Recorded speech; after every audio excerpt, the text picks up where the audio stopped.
So this is pretty messed up and not at all a good thing. France will hold contest to redesign Notre Dame Spire because when an ancient, like priceless architectural achievement burns to the ground, well, not burns to the ground, but burns down, the first thing you want to do is think, how can we make it better? How can we replace it? Because no, that's not how things work, if you're aware.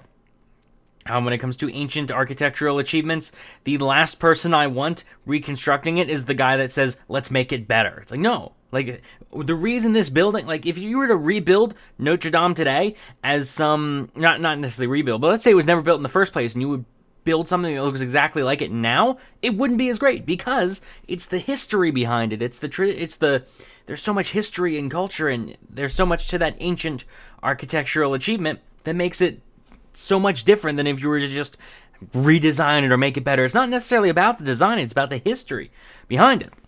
Now, I did later learn, which makes it a little bit better, or makes it a little bit less bad, I will say, that the spire was apparently added in 1860. I didn't know that. If you're not aware, Notre Dame was originally built in something like the 12th century. There's a rumor that the original stones were first laid in the presence of Pope Alexander III. So it's a very ancient cathedral. And apparently the spire was added much, much later in 1860.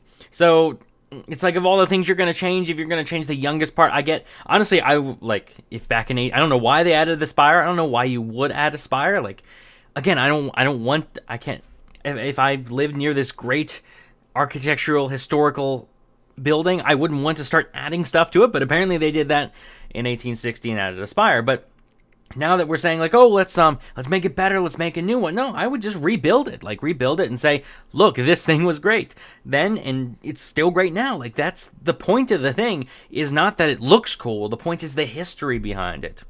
And I'm just thinking of all the different spires out there, like, of what could possibly take its place now. And I'm just thinking of some weird abstract arts, like, like, there is no good artist out there that can update and make it more beautiful than it was before it burned down. I don't think you can. So overall, I'm just saying, like, you're going about this all wrong if you're talking about improving on an ancient artifact like this.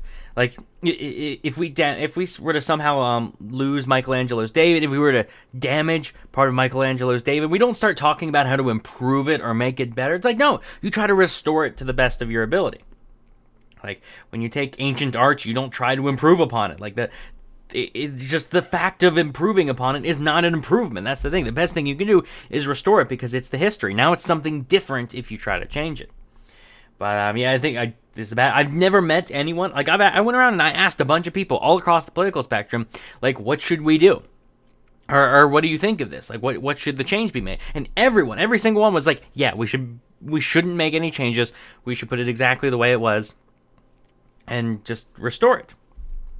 But yeah, I'm just trying to think of all the different options and like of what the different options could be. And no, the best thing we can do is just restore it. And I hope the people of France make their voice heard, because, I mean, to be perfectly honest, like, I don't understand why anyone would want to change that kind of thing. I hope the people of France make their voice heard and say, hey, no, we want the original. Like, I hope the top voted option, or however they're going to decide this, whether it be a committee or what, I hope they pick the original one. Just submit a duplicate of the original. Now, what I found rather interesting, actually, is I saw a bunch of articles, too, that were saying they could actually rebuild the Spire using parts of Assassin's Creed Unity, a game that I actually finished about a month ago.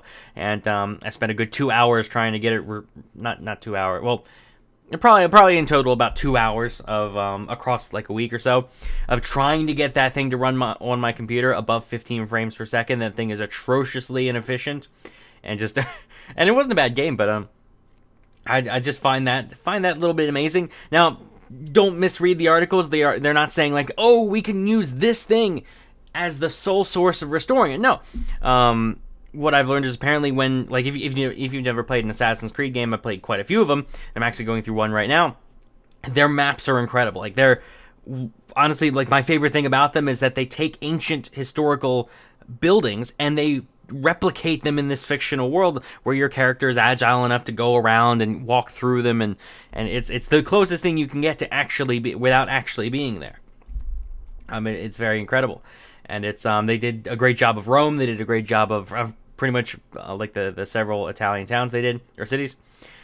And it is kind of neat to see that they're going to rely on the laser scans of this building for the game in France to rebuild this, because apparently they spent years like nitpicking down to the individual details to try to make it as close as possible. And I did actually realize that game takes place in the 1790s during the French Revolution, and there was a spire, and the spire was built in 1860. So I can't help but just realize that as soon as I read that it was built in 1860, I'm like, so wait a second. Right here, the 12th century Gothic cathedral spire, which was installed during an 1860s reconstruction. So yeah, apparently they got that a little bit of a glitch wrong. Now, the last thing I want to touch on here and to complain a little bit was I've seen a bunch of people complain, like this article is saying almost $1 billion. I've heard numbers ranging from 300 to 500 million in donations to restore this building. I think the estimate I heard was it was going to cost like 650 million to restore, but it's incredibly expensive, and I find it interesting. Like, there's so many people have said, like, yeah, I will donate. Like two incredibly rich people donated collectively $300 million to the restoration of this thing. That's absolutely fantastic. But I've seen people go out and complain, like, oh, what about Flint, Michigan? What about Puerto Rico? Like, complaining, what about this? What about all the homeless people? What about the people that are starving? What about world poverty? And I just wanted those people to shut up because, well, several questions here. Question one, what have you done lately? Like, that's my opinion. Like, I'm not going to start complaining about why aren't people doing more for blank if I haven't done anything, if I haven't done everything I can to help them.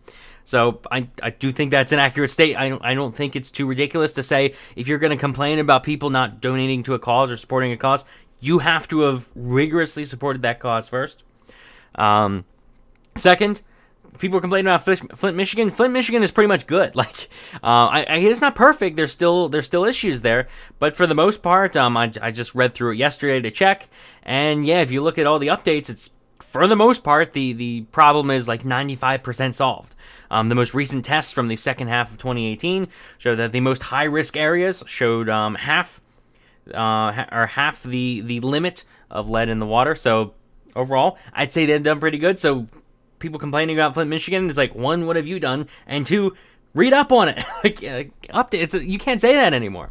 Elon Musk fixed it, and quite a few other organizations. I'm not saying like it was all Elon Musk, but Elon Musk was one of the people who donated. I think he paid for like water filter, or like a fancy water filtration system in all of the schools in Flint, Michigan. But that, and yeah, so basically, like, I gotta be honest. Like, when it comes to tugging at the heartstrings, a burning building down really does like bring out an emotional reaction more than people dying in halfway across the world, which I know is incorrect. Like, that's invalid. Like, a building is always worth less than human life. But I can't help but say, like, yeah, that I think I'm not alone in that respect, where when people see a ancient building burning down, that registers in the brain is much more damaging than hearing a statistic that, 50 people were killed here in this part they've never heard of. And again, I'm not saying that makes it okay or makes it right, but I'm just saying, I'm explaining that there. Like, it's just how your brain perceives that. One's a number, one you can see the buildings in flames in that, and I'm sure if every time someone died in the Middle East or on the other side of the world, if we actually had to witness that, yeah, things would be different. I think the witnessing part of it has a lot to do with that. But yeah, this is pretty much just a collection of thoughts here. Let me know what you think in the comments of any of those. If you agree, disagree, tell me why. Like the video if you enjoyed, subscribe for more. And by the time this comes out, it'll be around Easter, so I guess happy Easter. Thanks for watching.